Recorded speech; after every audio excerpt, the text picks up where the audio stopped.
Kolkata Howrah station থেকে mobile চুরি করে উদয়পুর নিউ টাউন রোডে মোবাইল বিক্রি করতে এসে হাতে নাতে ধরা পড়ল আব্দুল রহিম নামে এক ব্যক্তি। অভিযুক্ত আব্দুল রহিমের বাড়ি উদয়পুর শালগড়া এলাকায়।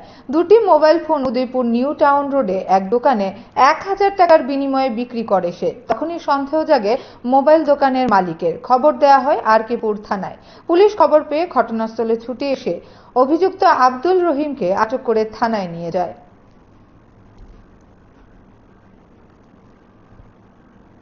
আমার দোকানে সেল করতে আইছিল সকালবেলা একটা লোক।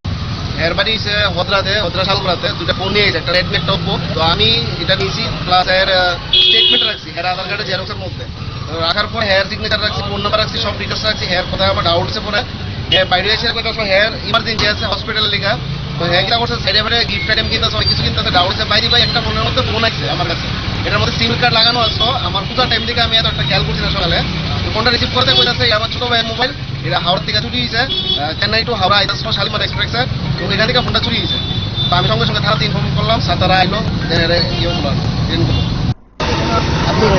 বাড়ির জায়গায় শালগড়া হদ্রা কি আনছো এখানে ব্যস্ত? আমি দুটো মোবাইল আনছিলাম। পূজা থেকে আনছো মোবাইল?